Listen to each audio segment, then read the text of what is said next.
Awak kurang lamun sehat ngeunah dahar asli rarasaanana asli lamun sehat ketika orang dibere jeruk amis asli berarti sehat ketika orang dibere semur amis ngeunah sehat lantaran dibere orang anggur amis sehat normal lah ngeunah ketika dibere gering ulah gering parah sari awan bae bere jeruk mulai guys aduh beres sambel dia ngabunuh aing awak kurang ketika sehat ngadahar naon bae ngeunah ternyata horeng ruh ge ketika sehat baca Quran betah maca zikir betah puasa sholawat betah babacaan betah lamun ruhanina sehat sakumaha jasad lamun teu sehat teu geunah barang dahar jeung nginum kitu kene ruh urang dibere maca Quran karaksa ayat doang haju heuai bae a'udzubillahi minasyaitonir rajim bismillahirrahmanirrahim yasin wal qur'anil hakim innaka laminal mursalin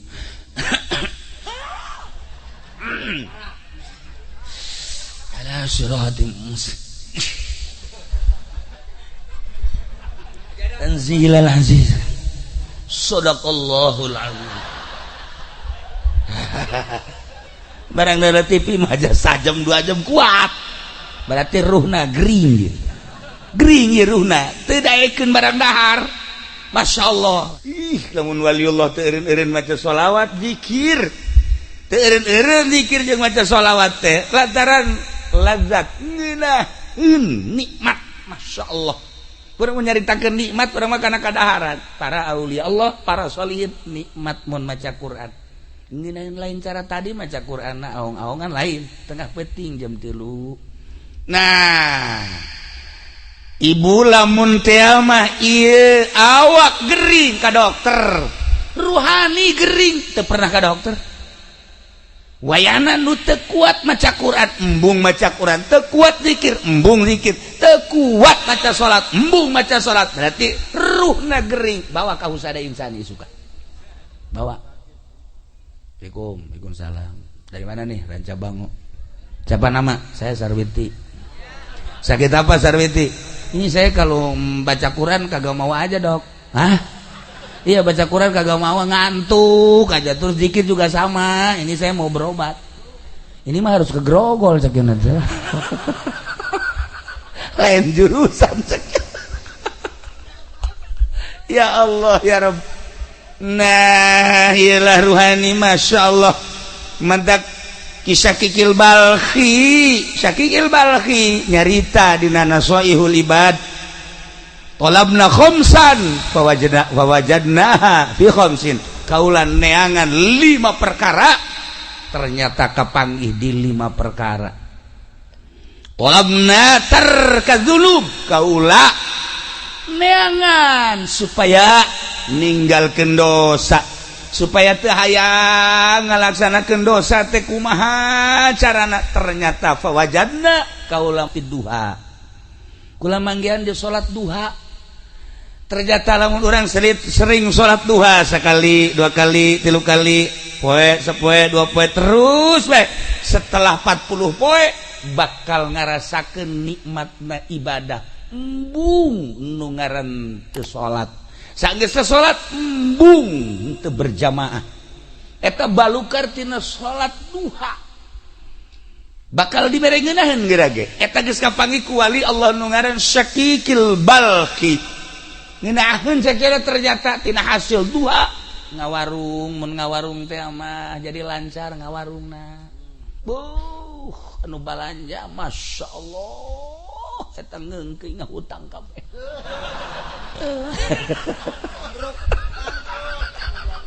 henteu siapa tuh inget ka bangkrut bae sih henteu lamun tani masyaallah subur tanina ieu berkat salat duha eta nu kos karana teh nama geus biasa tapi nu istimewana bakal dibere tarkadzunub embung urang ngalaksanakeun dosa bakal hayang ibadah sebab dibere ngeunaheun duha nomor 1. Nomor kedua talabna dia al kubur kaula neangan supaya caang kuburan teh berbagai cara neangan fawajadna ternyata aku kula kafangi fi sholatil lail salat tengah peuting tahajud begitu salat tahajud Allah kula loba-loba jeung urang raja bangun 2 rakaat bae 4 besi gering 2 bae 2 daripada engke gering dibawa ka mantri kunaon saya mabok tahajud 2 bae sholli sunnat tahajud rakaatain lillahi ta'ala Allah syaratna sare heula sanajan sakrajep lamun hayang salat penting tapi can sare cenah kiai witir 11 rakaat witir geus cenah kiai ibaratna mah biasa salat hajat ge geus cenah kiai salat tasbih ngomong doang geus ya keur dongeng doang ieu keur dongeng geus di mana nyaho ngaran teh nyaho rupa salat tasbih nah mun can sare salat mun geus sare tahajud sabaraha rakaat ge tahajud mah sadaekna urang minimal 2 rakaat nah engke ketika diasupkeun ke jero kubur masyaallah cak batur ieu kubur teh poek ternyata caang nanya Kiai Basurudin nanya ka malaikat kok ieu caang amat oh ieu tahajud masyaallah begitu aja pede paeh kan poek nyana nanya ka malaikat cenah caang iraha maneh tahajud kula sok tahajud cenah ieu penting teh wal penting tahajud tahajudnya karena Allah apa karena karung kajahoan kan aya karena-karenaan lillahi ta'ala masyaallah lamun urang tahajudna 2 rakaat tarolah 10 watt lamun 4 rakaat tadi 5 watt kuari 10 watt lamun kuari gedep rakaat wah 20 watt masyaallah lamun urang bisa 10 rakaat 100 watt waduh caang di jero kubur teh kapanggih ku kisah kigil bakli fawajadna fi sholatil lail caang kubur teh kapanggih dina salat tahajud aya anu diciptakeun teh sakadar jadi nabi we teh diangkat jadi Rasulullah aya anu diangkat teh jadi wali Allah aya anu diangkat ku Gusti Allah teh jadi pangkat sholihin aya anu diangkat ku Gusti Allah diciptakeun teh sekedar mukmin aya deui nu diangkat ku Gusti Allah diciptakeun ku Gusti Allah jadi munafik geus ka ditu nu jadi kafir murtad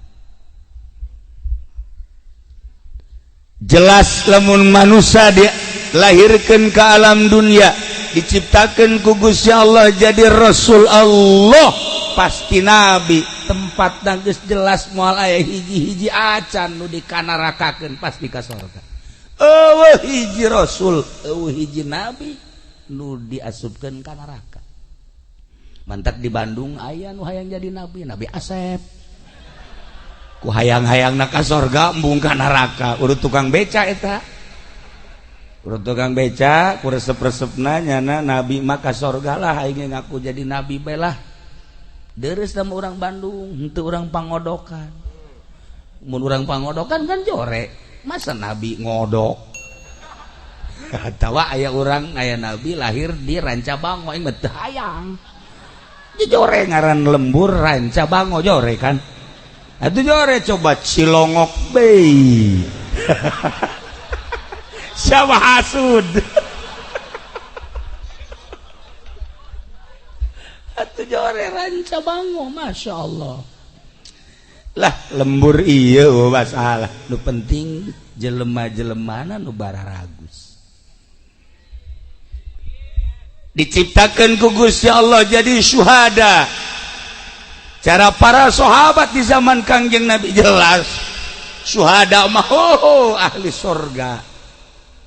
diciptakan ku Gusti Allah jadi aulia-aulia Allah jutaan, puluh juta, ratusan juta nu diciptakan ku Gusti Allah jadi wali-wali Allah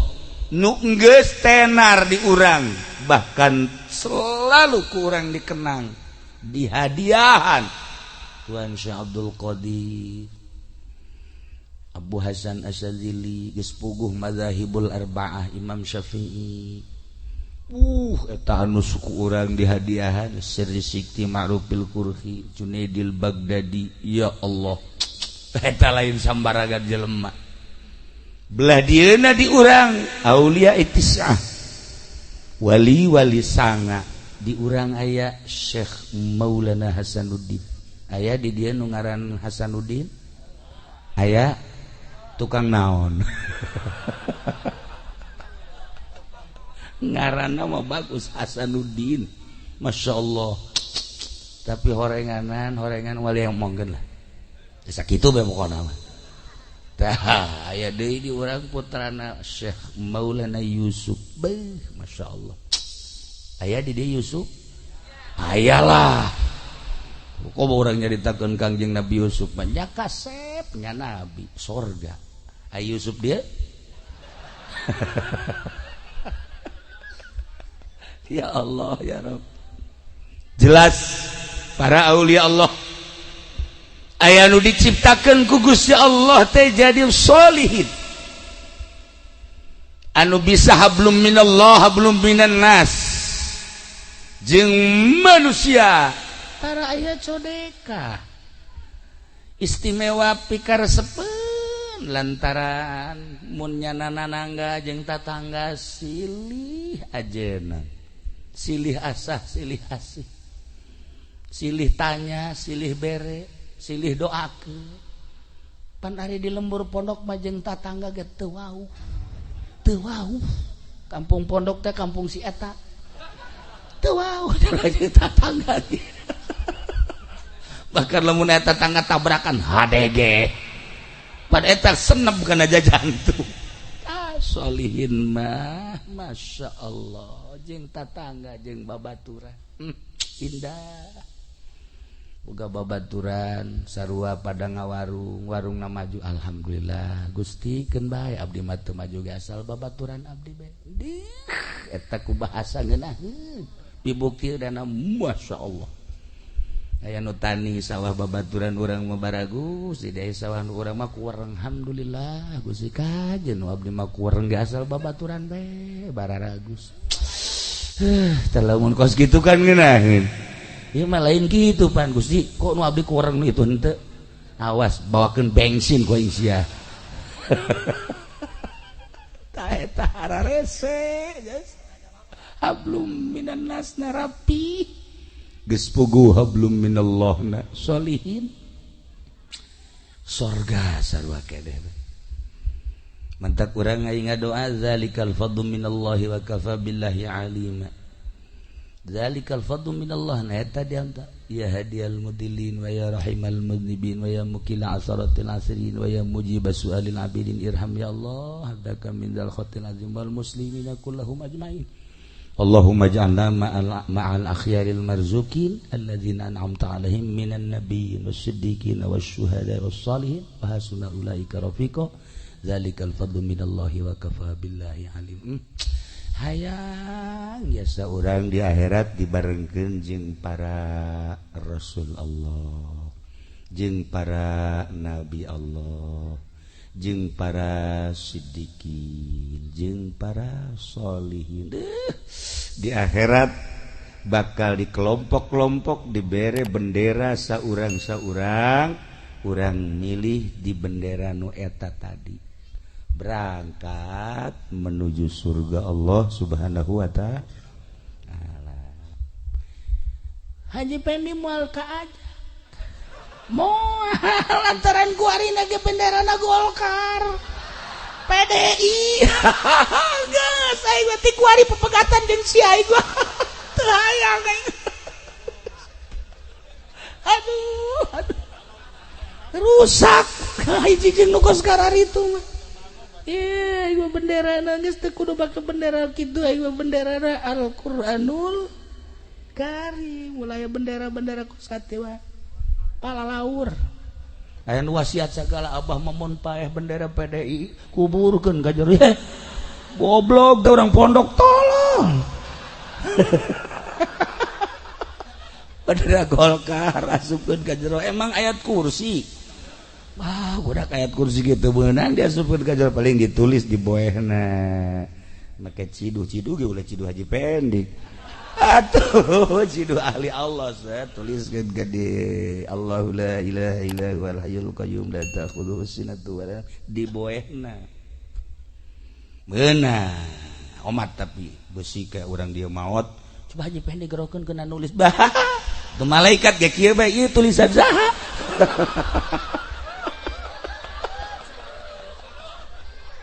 ya Karim ya Allah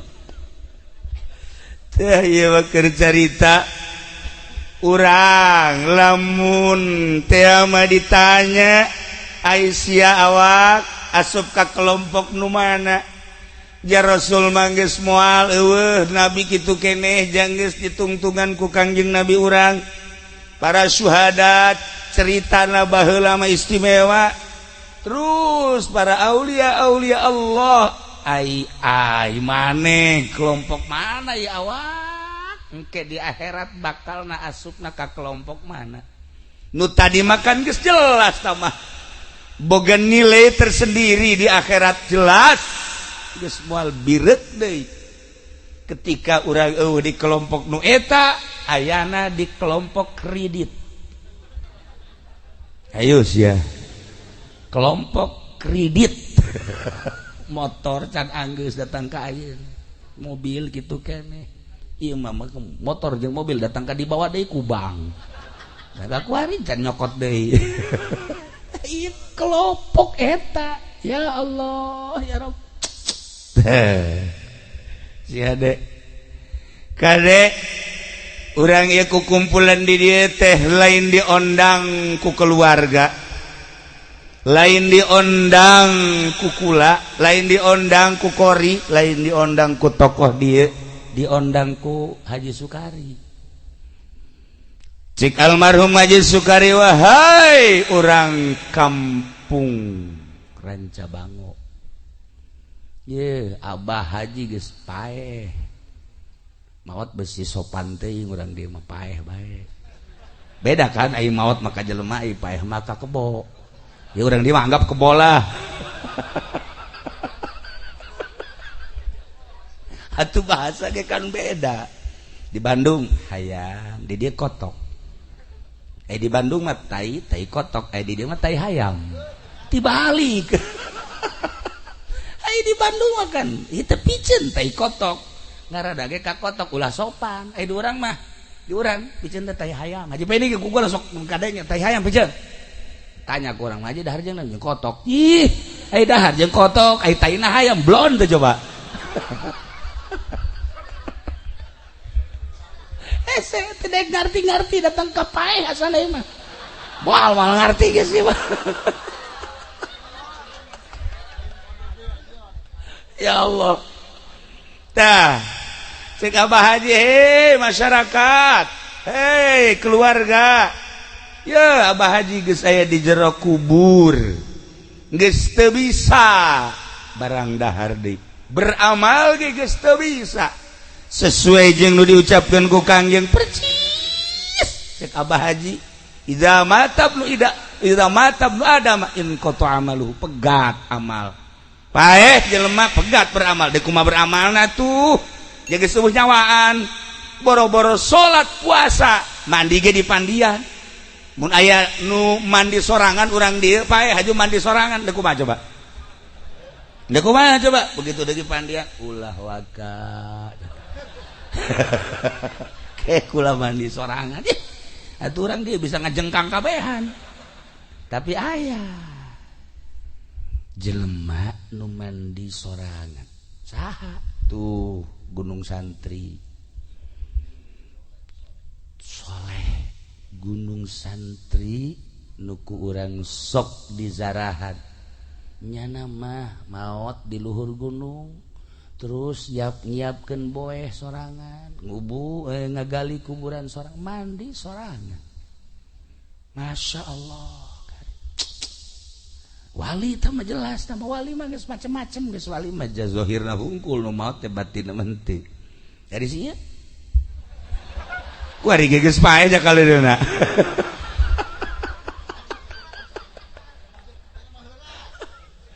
Lamun Tuan Syekh Abdul Qadir ketika muriangna nu luar biasa kritis geuringna bahasa kritis teh urang di mana naon parah urang di geuting nyaon kritis kan atuh kula mah sok aya bahasa-bahasa kitu sok inget digondongin Gus Dur teh aya urang Madura kiai kabeneran ngundang Gus Dur jeung pondok anyar. Alhamdulillah Gus sekarang pondok saya udah rapi waduh di atasnya juga udah pasang internet ceknya teh maksudnya internet meren udah pasang internet ceknya bagus yes sekali deh diundang deh eta teh nya masang internet bener masang internet ngomongnya salah deh alhamdulillah sekarang internet udah dipasang ceknya cek Gus Dur tibalik balulus sama cenah. Ai tadi internet jadi internet. Ai kuari internet jadi internet.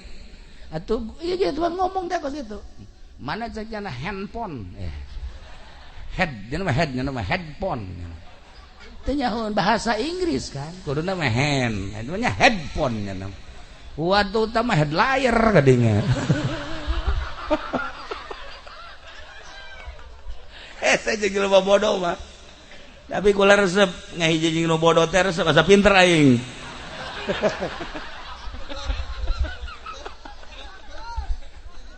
Ya. Tan Abdul Qadir muriang parah. Pamajikanana anakna insuna kabeh. Daratan Tuhan saya geus kieu.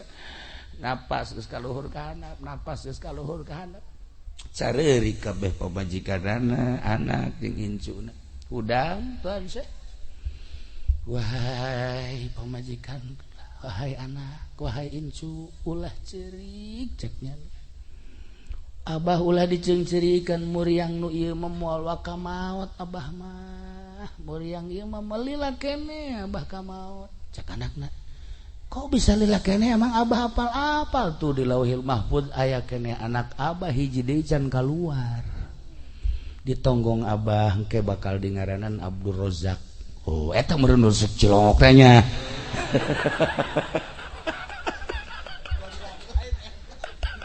Lain teu Rozak mana. Tuh apaleun wali mah bahwa manehana nencan wa ka maot. Apaleun masyaallah karim. Namun kemari kula di Jogja dongeng aya seseorang nu ngaran Muhtadi. Jelemana biasa bae tani jelemana kadang-kadang atuh ngarang-ngarang marhaba biasa terjadi nomor hiji make anak tilok make jas cara sia tilok biasa paling camplit teu hebat lah secara pandangan kasat mata teu hebat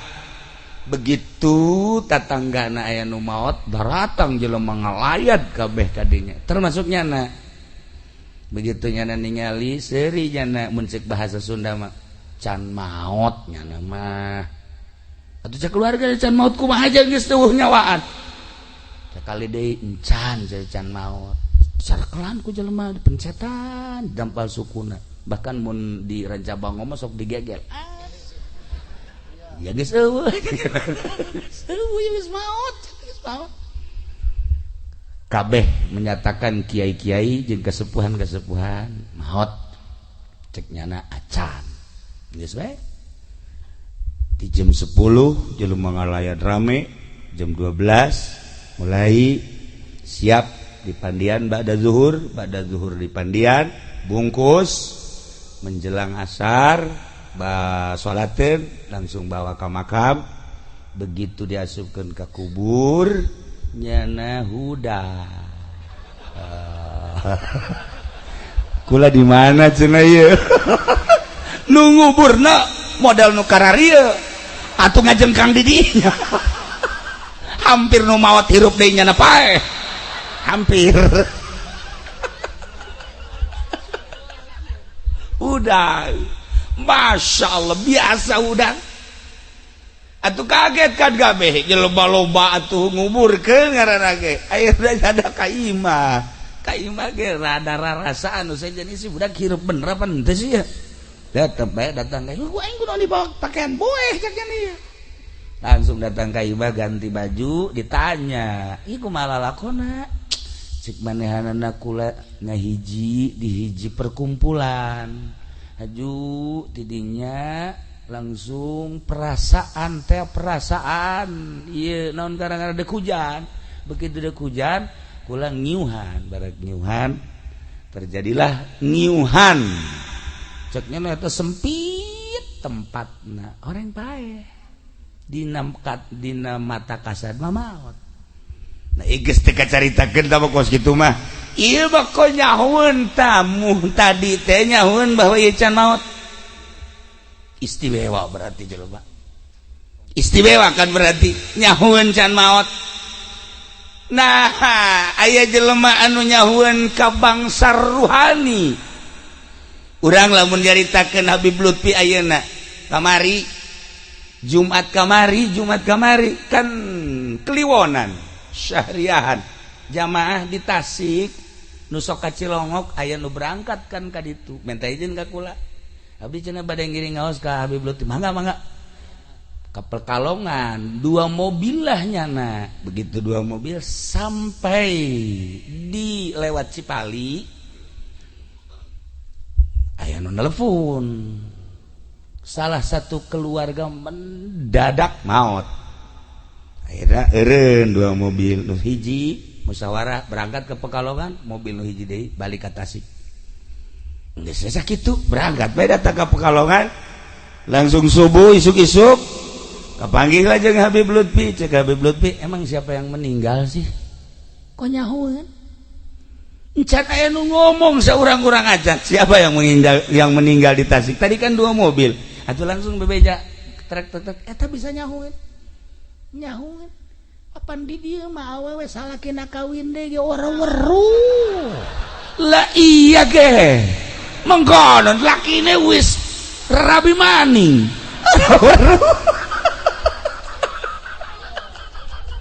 tertanda ruhani urang jauh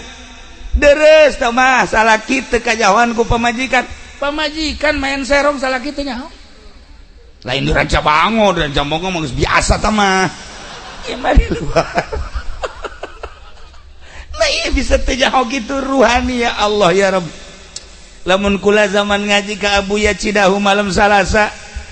peuting ngosok maca Yasin ieu keur carita kahebatan Abuya lain kula sok maca Yasin ke tabarok ke waqiah lah sabisa-bisa bae ja Quran teu talar nu katalar bae nya aya juz amma mah beureun baheula mah talar ku ari mah lam yakunil poho tuh kan coba 5 juta ya lam yakunil aya sia mogok bayar sia kaing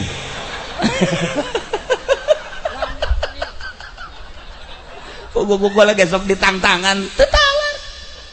tetalar boro-boro lam yakunilnya nama izazul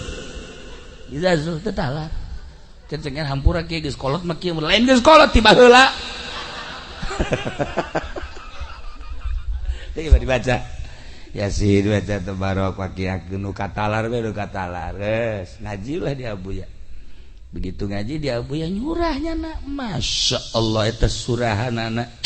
daripada urang ngalamun ngaji jauh di mobil maning maca Quran maca Yasin tabarok waqiah eta teh surat Kahfi wah hayu bae cenah du talar mah Quran dibaca ji sia mah ka aing mah abah Abuya nyahoeun tah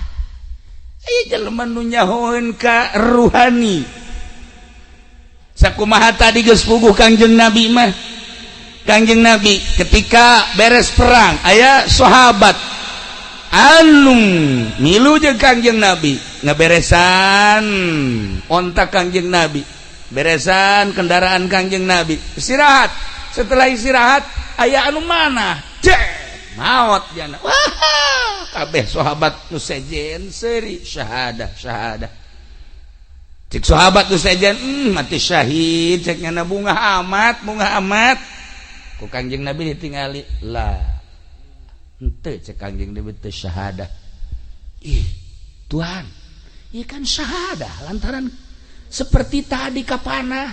henteu cek Kangjeng Nabi ngaliri ka luhur henteu langsung ditaros ya Rasulullah di mana letak henteu syahadahna cek Kangjeng Nabi aya 2 selimut nu kunyana ieu gonimah disumputkeun moal dibikeun moal dikumpulkeun jadi ieu pamalingan 2 selimut barang ditingali bener ya 2 selimut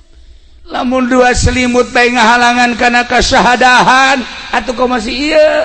sabaraha puluh karung dipaling kunyana ya Allah ya Rabbi iya ya Masya Allah karim aya sahabat ahlu sufah maut begitu maut dibuka sarungna di dia aya sadinar di dia cak Kangjeng Nabi kai ye seuneu neraka sadinar bae jadi seuneu neraka lantarannya na bebeja nama fakir bebeja nama miskin tapi ternyata aya harta nu disumputkeun lain disungut lain di hati teu jadi ahli sorga itu komo model asa nunjukna lah segitu bae pokona mah surga yang jadi ahli sorga hese ya Allah tah ya aya jelema anu geus puguh Kangjeng Rasul mah Kangjeng Nabi mah geus hese nyaritakeun apal saya ti zamanun berarti kan ditempokeun ku Gusti Allah hijab teh dibuka saya ti zamanun ala ummati bakal datang hiji masa terhadap umat kaula di antarana yuhibbunal hayat wa yuhibbunal maut resep jasa kahirup embung jasa kapaeh ke di akhir zaman mah resep jasa hirup embung paeh sehingga ku resep-resep na hirup embung paeh embung berjuang nungaran nyekel senjata tidak perang ngalawan musuh Allah ngaluhurkeun agama Allah embung sebab besi paeh ketika nyaritakeun tentang agama embung nyaritakeun nu bener besi ditewak besi paeh engke di akhir zaman mah kiai ustad santri geus puguh pamarentah embung paeh ge paeh teh embung lantaran ieu kangeunahan hirup di alam dunia teh resep kana dunia embung kana paeh Kangjeng Nabi nyaritakeun sayati zamanun ala ummati yuhibbunal hayat wa yuhibbunal maut boro-boro kita perang kita berjuang boro-boro kita masantren hungkul ge ulah aya sakola masantren hungkul embung besi teh hirup embung santri cereknyana teh lain jelema santri mah setengah jelema ulah mondok engke kumaha ka dituna hese dagang hese jadi pejabat hese dan lain-lain sebagainya ku resep-resepna hirup datangkan nu bener dipake ka embung mantak lamun aya urang lanca bango mondok diseungseurikeun ku urang dieu deuk naon sia mondok ih teu budak teu boga wawasan padahal mah santri mah wawasanana leuwih ti pejabat leuwih ti mahasiswa leuwih ti sagala atuh pasti mahasiswa mah paling nyaritakeun wawasan dunia kumaha politik kumaha ekonomi santri mah kumaha ngajembat di jembatan Shiratal Mustaqim deh geus lain urusan dunia deui santri mah tuh kumaha caritana engke di jero kubur Masya Allah karim kumaha caritana dan kumaha caritana engke setelah maut eta lain wawasan teh jadi lamun Kangjeng Rasul mah geus jelas para syuhada geus jelas Sayyidina Umar Sayyidina Abu Bakar lamun urang nyaritakeun kaistimewaana tentang ruhani apa haleun atuh lamun Sayyidina Utsman kadatangan tamu assalamualaikum waalaikumsalam Sayyidina Utsman senyum aya keneh nu zinah cenah cek manehana saat ieu nu zinah zinah naon ya Tuhan zinah mata eta tamu teh tadi di jalan tas neuleuan awewe aya awewe dideuleu kan zinah mata ngaranna kaambeun ku Sayyidina Utsman lah kaambeun lamun ieu ngazaman jeung Sayyidina Utsman geus kieu bae normal teu kuat sakeuna ieu si jelema apa lain sih sakeuna jeung monyet teh bauan ieu sakeuna ieu bau jelema maksiat kan bau teh nya lamun para aulia Allah urang nyaritakeun Tuhan Syekh Abdul Qadir geus jauheun sakumaha tadi tadi seorang manusia biasa-biasa apalen ternyata horeganan diurus ruhani sedangkan awak urang nu diciptakan ku Gusti Allah jadi jelema sote aya ruhan ketika ruhna keluar awak urang geus lain ruh deui lain awak lain jelema deui mayit disebutna bangke disebutna roh urangna berhadapan jeung Sang Maha Pencipta awak urangna dibawa ke kuburan teu saha dibawa ke kuburan cenah ieu mah presiden bawa ke kuburan cenah ieu mah menteri bawa ke kuburan kubur anakna ge anakna nitah di kubur bae cenah ieu mah jenderal kubur cenah ieu mah kapten kubur cenah ieu mah kiai kubur bae cenah ieu mah haji pengen dibalangkeun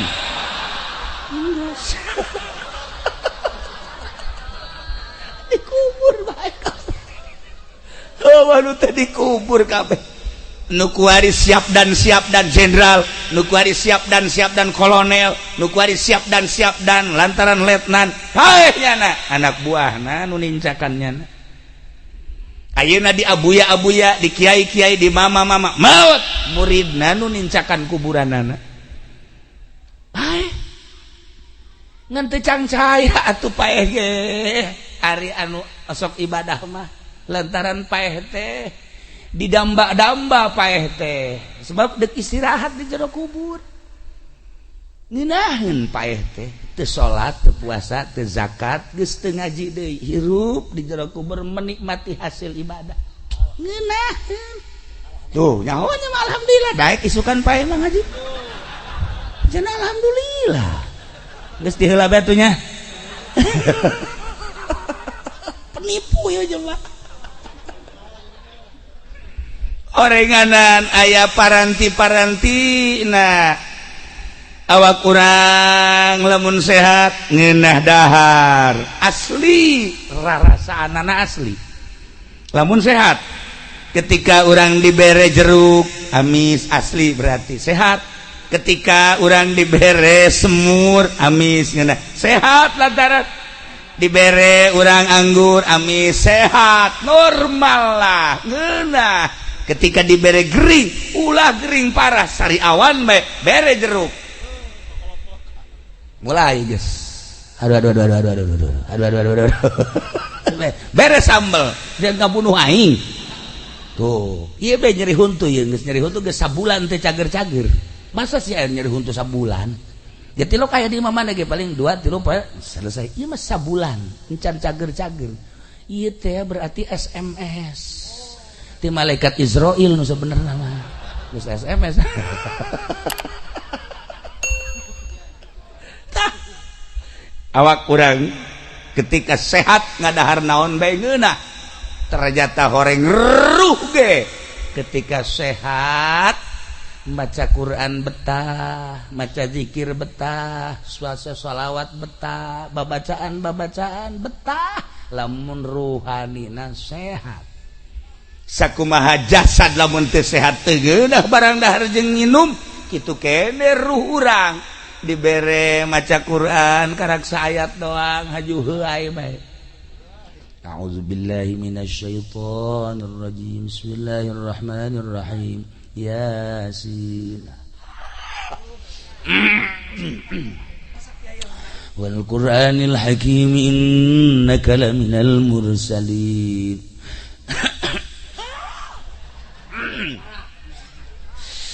ala siratim mustaqim tanzilal aziz sadaqallahul azim barang dari TV mah aja sajam 2 jam kuat berarti ruhna gering ya ruhna teu daekeun barang dahar masyaallah sholawat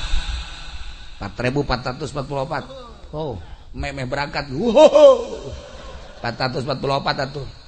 masih kene seuri 44 masih kene Allahumma shalli salatan kamilatan wa sallim salaman taman ala sayyidina Muhammad alladhi tunjina bihi min jami'il ahwali wal afat wa taqdi lana bihi jami'al wa tutahhirna min wa tarfa'una min jami'il khairat sabalik doang geus galentuk. Atuh ieu mah lamun dibere 100 paeh jelema kosna. Ruhani dah berarti gering, ruhani dah gering, masya Allah kari. Lamun waliullah teu eureun-eureun maca sholawat zikir, teu eureun-eureun zikir jeung maca sholawat teh lantaran lazat ngeunaheun nikmat, masya Allah.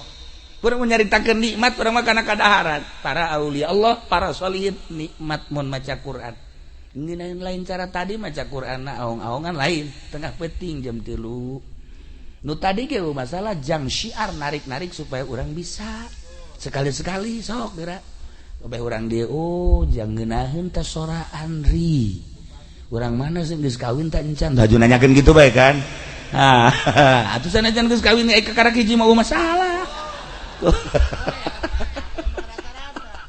Nah ikut cerita jam 3 buka Quran baca sorangan.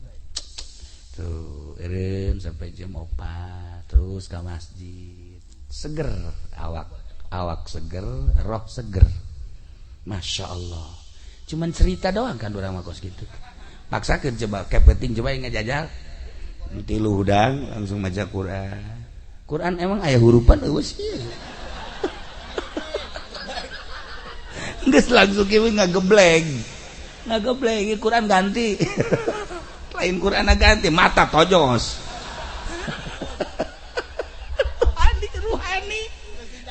ruhani gering,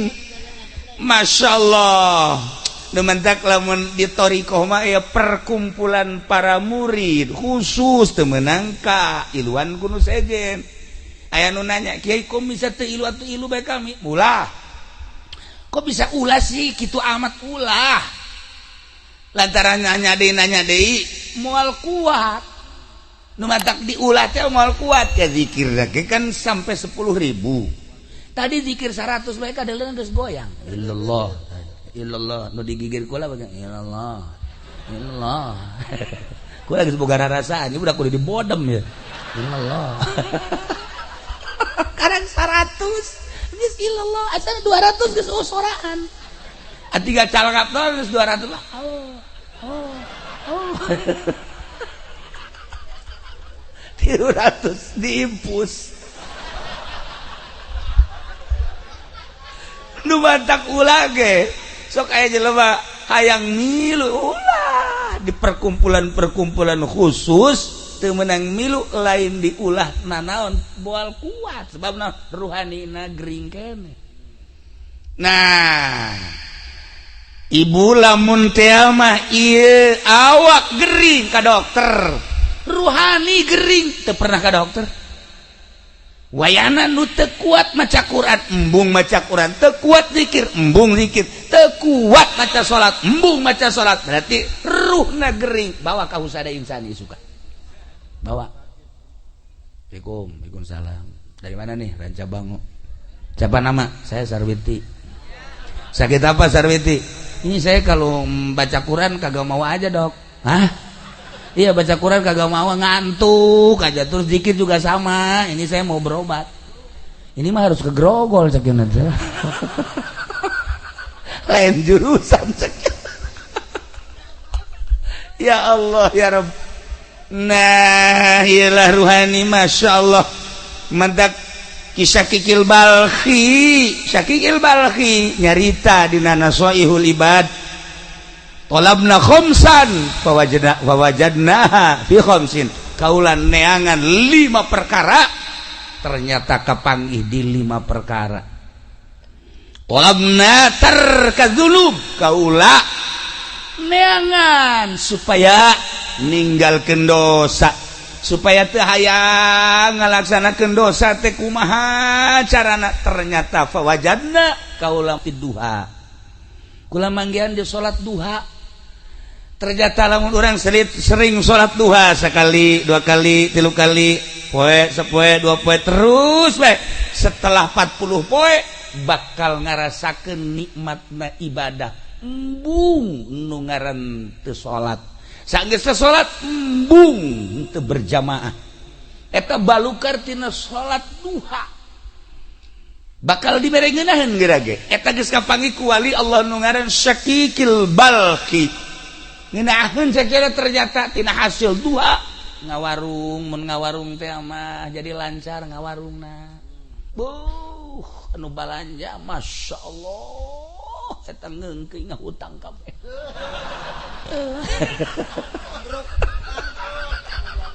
henteu siapa tuh inget ka bangkrut bae sih henteu lamun tani masyaallah subur tanina ieu berkat salat duha eta nu kos kararatuna mah geus biasa tapi nu istimewana bakal dibere tarkadzunub embung urang ngalaksanakeun dosa bakal hayang ibadah sebab dibere ngeunaheun duha nomor 1 nomor kedua talabna dia al-kubur kaula neangan supaya caang kuburan teh berbagai cara neangan fawajadna ternyata aku kula kafangi fi sholatil lail salat tengah peuting tahajud begitu salat tahajud Allah kula loba-loba jeung urang raja bangun 2 rakaat bae 4 besi gering 2 bae 2 daripada ke gering dibawa ke mantri kunani saya mabok tahajud 2 bae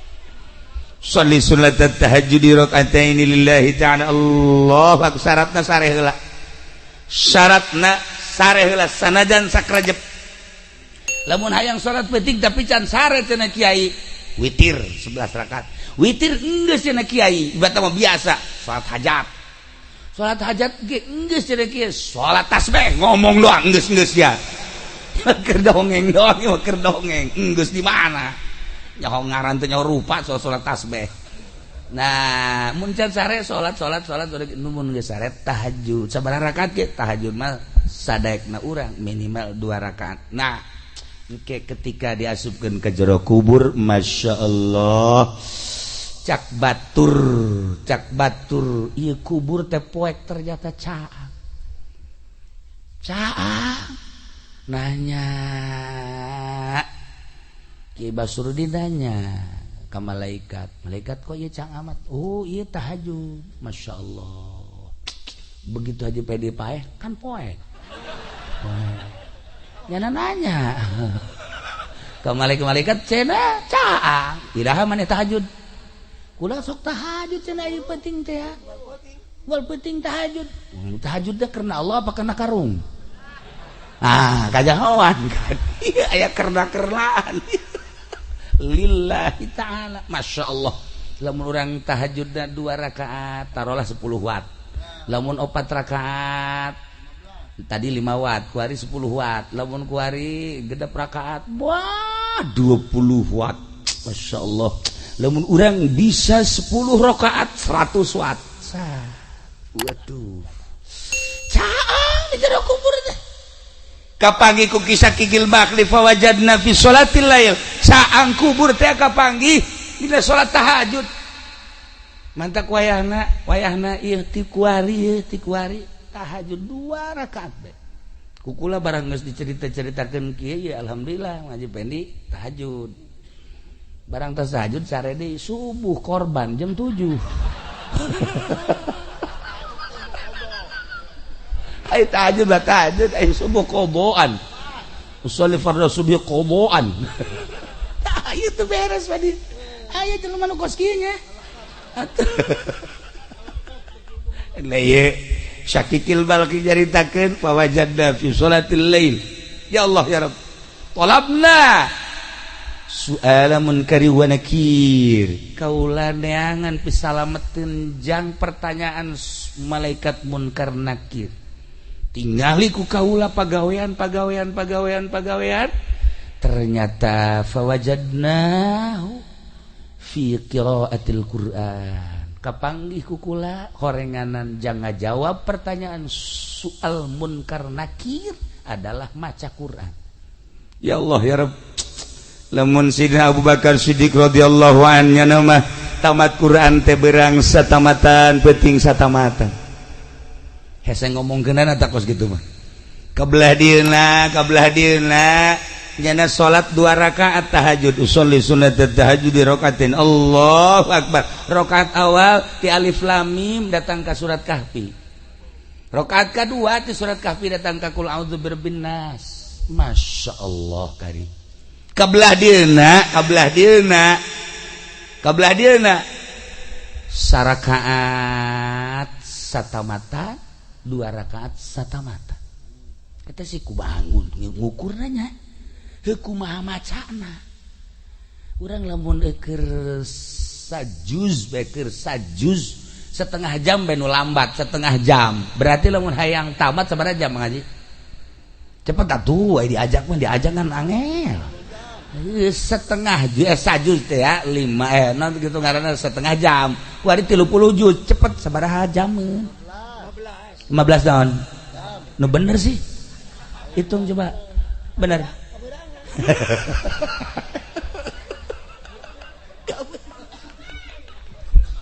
hese kok ieu bisa rakaat saquran 2 rakaat saquran deui alamna nu beda horeganan alam teh karasa ku urang mah alam kieu alam syariat di alam luar syariat mah eueuh ieu eueuh beurang eueuh peuting eueuh jam ngan celok ka alam eta seperti kos gitu aya kene kuari ge nu seperti gitu teh aya kene oh kiamat lamun nu kos gitu anu kos kubacana kiai eta anu lamun hayang ka Mekah Mekahna dideketkeun teu ngalengkah salengkah mantak jangan mah gilir ge teh kudu naik mobil atuh jangan mah gilir nu ngora dideketkeun ngalengkah ka dinya nah nyaho-nyaho mandi bae geus dinu kolot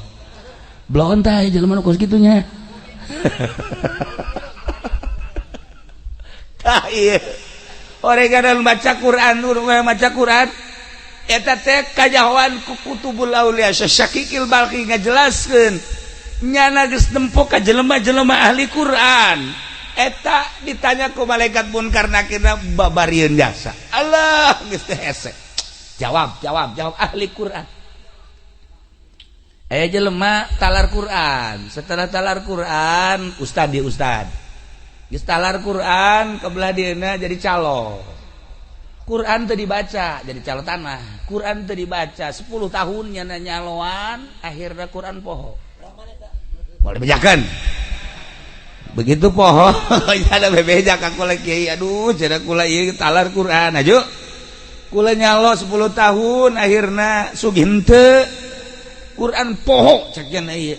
ku kula rada dicarekan talar deui awas ya lamun sampaikan ka paeh haju ieu Quran can katalar siksa sekolah Hafizul Quran cilaka ya lamun datang ka paeh henteu kembali deui teu kudu dicaritakeun hadisna waktu langsung bae nyana balik ka mana alar deui Quran oh dimulayan deui terus encan kaburu katalar maot jelema teh maot bae salat kubur di tukangan imah wasiatna menang merenganan satahun tirkah eta tanah teh dek dibagikeun majikan anak nah laporan ka kula ieu daek nu meulina asal kuburanna pindahkeun kumaha ge pindahkeun geus kuburan maka ditu ka wakaf digali masyaallah eta awakna dampal eueuh dagingan engke bitis datang ka tuur aya tuur eueuh dagingan ka dieu encelok-encelokan belah dieu eueuh dagingan belah beuteung aya saeutik belah tukang ka dieu eueuh dagingan tah eta hafizul Quran nu poho disiksa tah kunaon nyaritakeun jelema nu beleger loba jasa ketika digali kuburanna beleger padahal jelema bodoh ikhlas waktu ibadahna geus lain saeutik ka makos kitu mah loba aya jelema kiai beledegan kiaina wah hebat jasa begitu maot bau mayitna ge lamun urang Abu Yadahlan ketika maot guru urang sarerea nuanieun kan mandiat nungguan abah begitu abah datang karak di pandiat nu bantak teu wani kunaon seungitna luar biasa masyaallah seungit aya kiai tilu kiai nu ngundang kula encan di pandiat bau encan di pandian geus bau kula nanya pegawaiana salian tinggi naon sih orenganan ngeridit-ngeriditkeun atau pan ieu mah nya ngeridit atuh geus ka ieu mah geus pokokna teu bisa kuku bae teh mah jero teu tanggung jawab geus pokokna seperti eta ya Allah ya Rabb lamun guru kula di Garut geus hese jaritakeunana seungit jadi kubur memehna ge kula nyana hayang di pandian memeh mah hayang di wuduan kukula di isangan di pandian di wuduan terus dibaringkeun bebeja ka kula lamun aya nu salam ulah dijawabnya bener aya nu assalamualaikum kadenge kula di luhur kasur nyana nu ngajawab salam bisa nyaho kitu untuk lila maot lah ngeunaheun ningali seungit sababaraha kiai seungit tapi asa babaraha kiai bau tah nu ngahalal-halalkeun bangsa duit bank riba terserah endek mangga bae endek heheg bae cuman seperti eta tah urang garan bakal maot bakal pae siai bae geus kos kitu komo si ieu geus teu kudu caritakeun ja kuarina ge geus kaambe can maot geus kaambe atuh kumaha dengan tak kukula diajak ka mamana ge pamajikan tilok nanyakeun tilok naon tilok sugan telepon pamajikanna kiai aya salaki ya tilok anyana tilok deui geus dianggap paeh ti heula orangana lain paeh jelemana paeh etana lah pokona mah geus cak pamajikan geus mangpaatna ja tah nomor kahiji nomor kadua matak maca Quran kade ibu si kade aduh cenah geus kaburu teu bisa ja baheula mah teu belajar naon bisa kuari bisa cenah kulhu Quran kene geus baca kulhu saloba-lobana ulah kurang ti 200.000 jadi atakah eta kulhu jelema anu maca kulhu sampikeun ka 200.000 haram awakna ka neraka teu kumaha coba cak Kangjeng Nabi eta maca ti kuari kulhu qul huwallahu ahad Allahus samad lam yalid wa lam yulad wa lam yakul lahu kufuwan ahad den make batu hiji qul huwallahu 200.000 200 batu bisa pakai ngabangun imah eta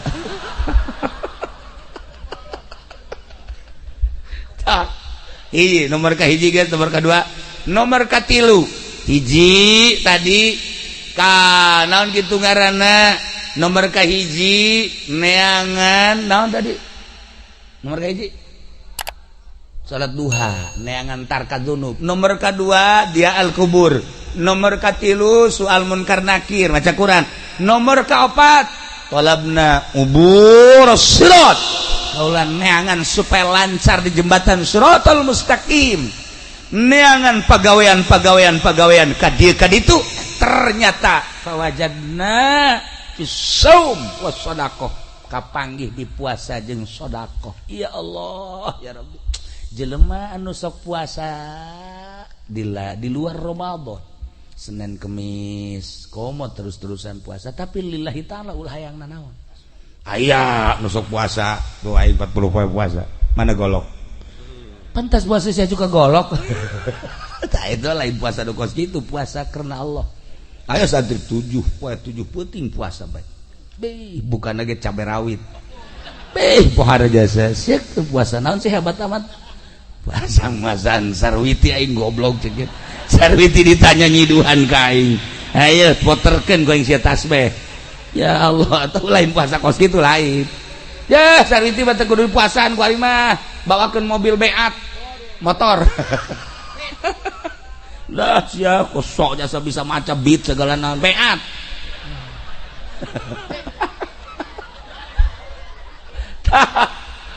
Masya Allah tapi kadang-kadang aya sih awewe teh dibawakeun mobil ge embung bae tapi begitu diputerkeun Izqala Yusuf be Masya Allah mana Kang Pendi emang enak ya aduh abdi rindu jajan teh mana Kang Pendi mana jajan jangan keluar pede teh horenganan make bata jeger bae sia ngaganggu aing bae ya Allah ya Rabbi nah iya ngajembat di jembatan Siratal Mustaqim kabeh urang bakal ngajembat justru ngajembat teh orang ayeuna urang kuari keur aya dina jembatan Siratal Mustaqim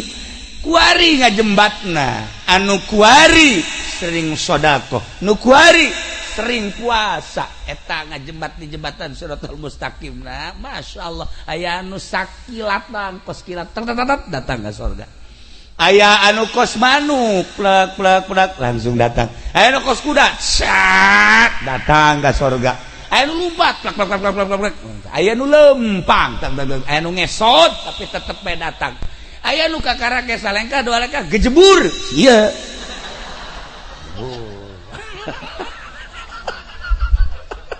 Jalan ke gejebur bae bagus tadi awal.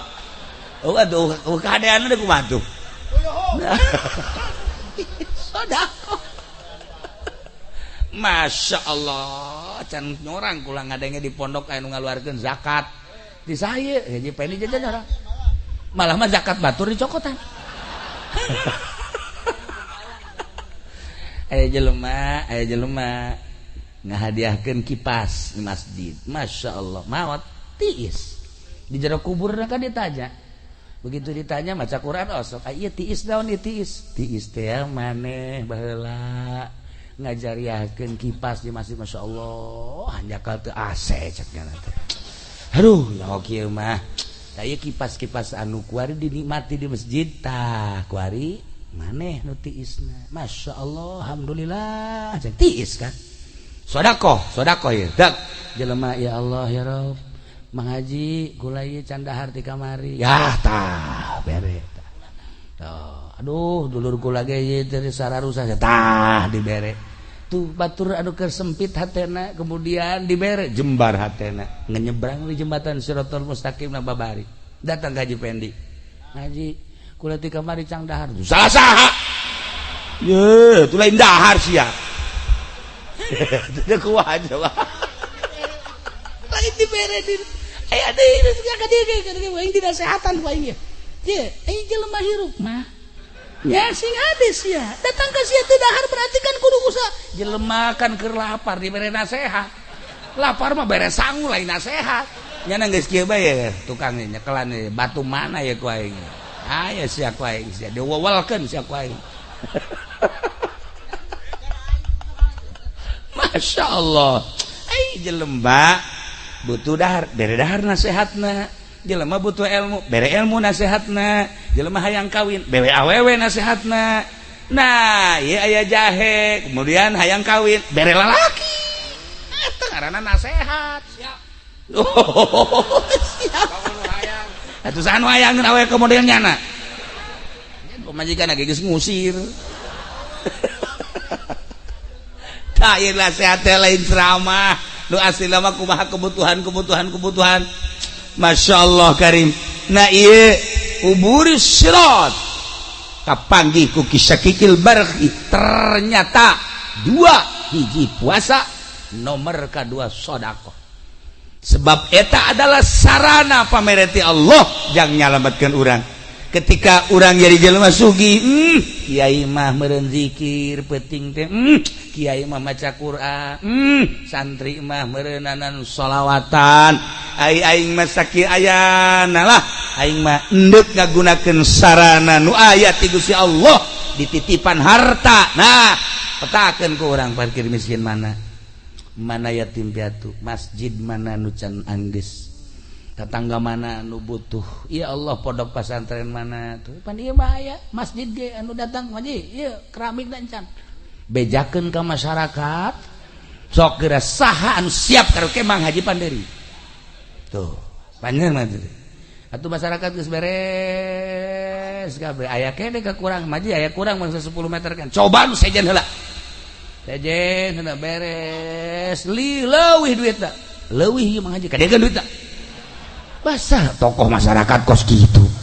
Nah lamun tadi jelema mere kipas ai prak di pondok papan kipas leungit barang diteliti barang diteliti si eta nu nyokotna ya Allah laporan ka kula kiai ieu kumaha cenah naon batur makan jariah kipas ieu mah ku Haji Pendi can dicokot atuh teu aneh boro-boro kipas kotak masjid ge pan laleun enggeus. Tah ieu si hade ya si hade nomor kaopat baca Quran jang soal munkar nakir jelas tamati kisah kikil balki nomor kaopat ka tilu nomor kaopatna ieu sedekah jeung puasa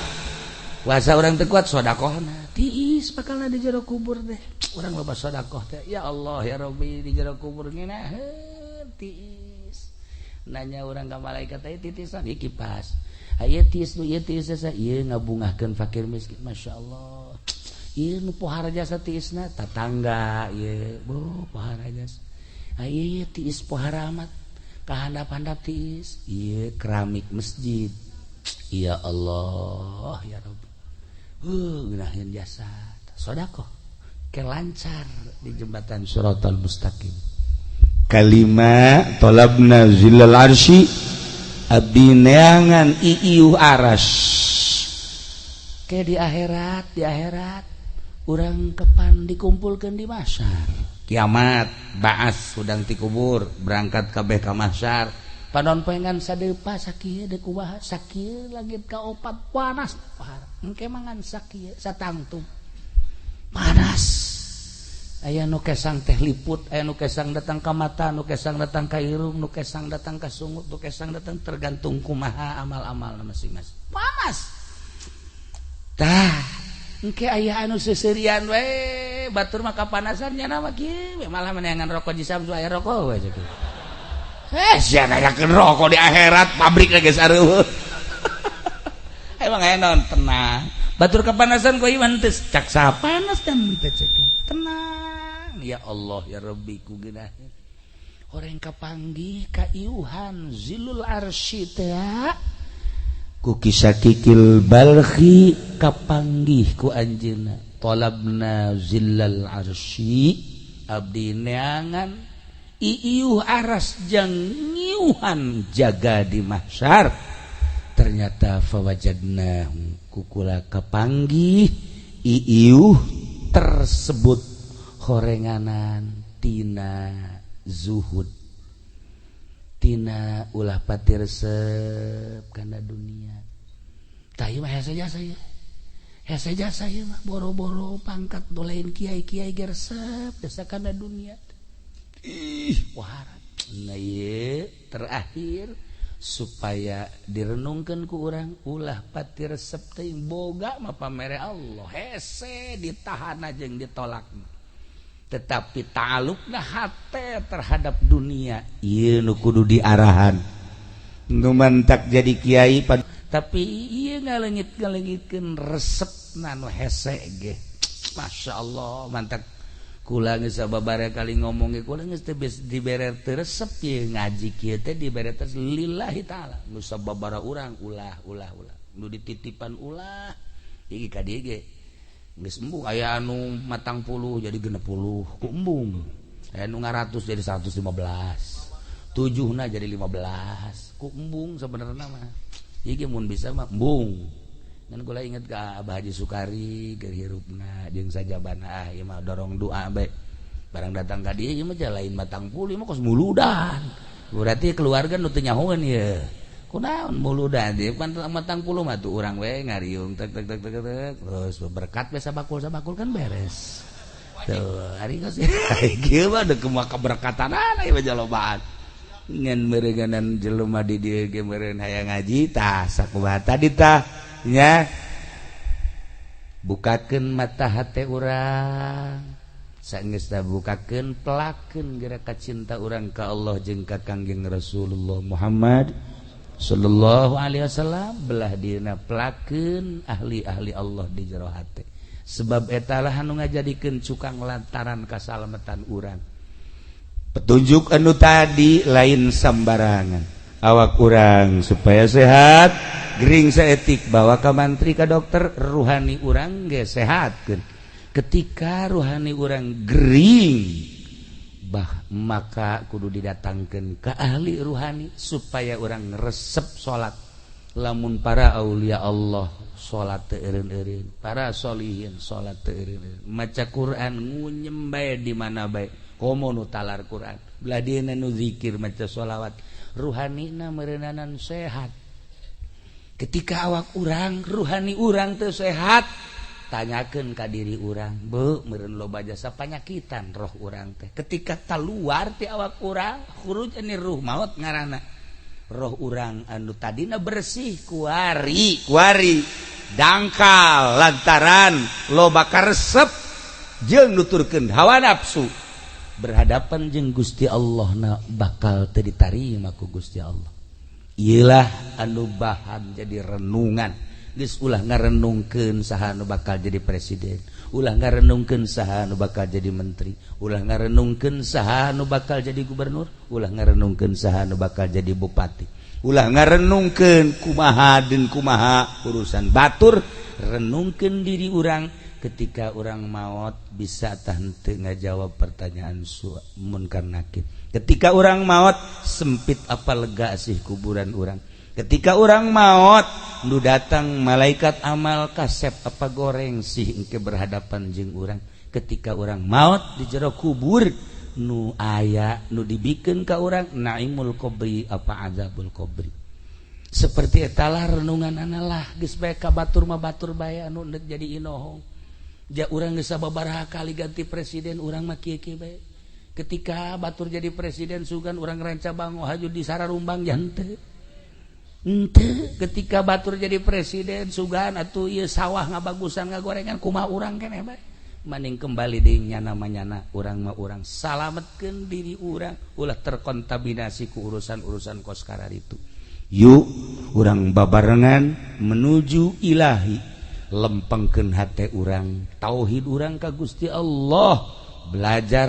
resep ibadah ka Gusti Allah sebab loba jasa carita aduh di mautan ku Gusti Allah ngadadak komo lamun urang nyaritakeun palu lain ngadadak deh berjamaah ribuan jelema per detik ieu masih keneh disangsikeun jelema di jero na paeh apa encan sebab jeritan-jeritan kuari makin kadenge jeritan-jeritan nu kuari katimbun tade makin kadenge jeritan-jeritan dahsyat luar biasa. Maka dipertanyakan itu maut apa encan sih di jero jelema teh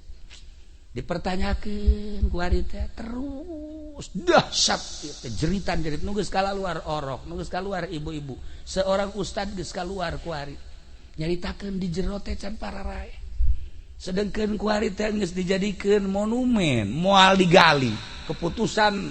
pemerintah setempat teh kumaha coba jelema di jero uyak-uyakan keneh siksa Allah. Nah ieu mah keur carita urang mau nyaritakeun kunaon jeung kunaon geus nyaraho kabeh geus ulah nyaritakeun eta mendingan renungkeun diri urang mun aing isuk paeh amal aing nu mana nu bakal ditarima ku Gusti Allah sakitu bae. Itulah para jamaah kaum muslimin wal muslimat rahimakumullah. Yuk urang doakeun Abah Haji Sukari mudah-mudahan dihampura sakabeh dosana, ditarima